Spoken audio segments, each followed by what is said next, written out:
Check this one out.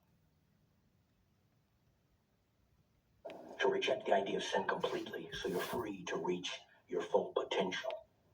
And your enemy would allow that? Yes. Because he has to. He gave man free will because he wanted his creation's love. But if man isn't free, then the love has no value, does it? So in his needy, selfish, pathetic way, well, he doomed himself from the start. But if he's God, shouldn't he have known that? Yes. That's why he had to cheat. Man has designed every tool imaginable to destroy every facet of the enemy's creation. We failed because of the carpenter. He was the thorn in our side, our greatest threat. We thought if we could eliminate him, the world would be ours forever. We had no idea of the consequences. The cross was our greatest mistake. To reach That's a lot on that one, and that's absolutely correct. But at the same time, you can see the lies of the enemy, his deceptions, and that's the one that I alluded at yesterday.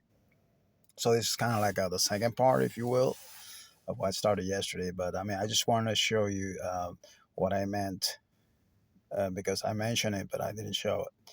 So that's the second part of the same movie, but where a demon actually is that it tells it goes a little further back, but I just started what he started saying that sin is irrelevant. It's just that the Lord wants to forbid your sin because He wants you to.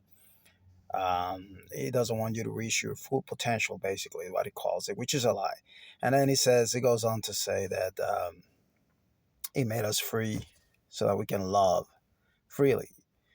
But then he says, but that's what's the point? If that's the case, then love doesn't have any value. I mean, it's the opposite. It's true. But remember, he's the father of lies. Satan is.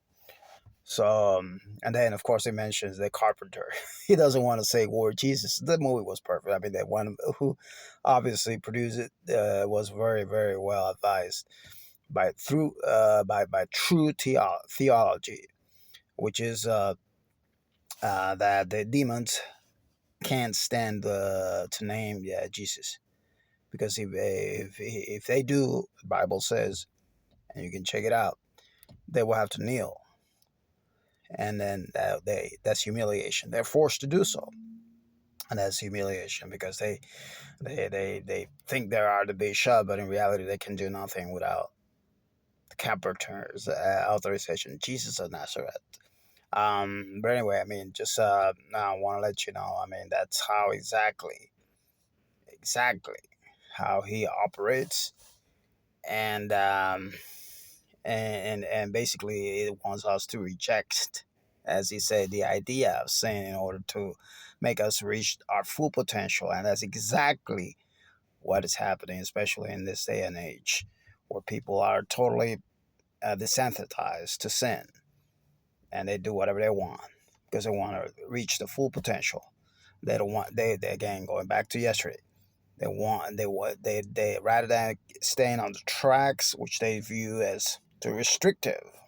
See, that will not allow me to reach my full potential. That's too restrictive. No, no, no. I do my own thing.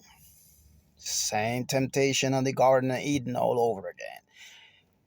Eat of the fruit of that tree, and you will be like gods. Do your own thing. Don't be restricted by his prohibition. See what I'm saying? So, get off track, be free, because he knows the enemy, and that's the part that he didn't mention because he's a liar.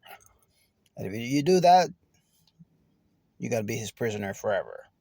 But if you stay on track, which is Jesus, remember, that's your only recipe for freedom, and true happiness, and that's gonna happen in heaven.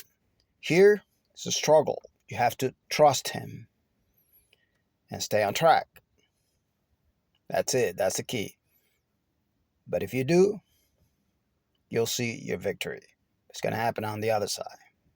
If you don't, the enemy, The actual enemy is gonna get you. See, and here, of course, the devil calls the enemy God. Anyway,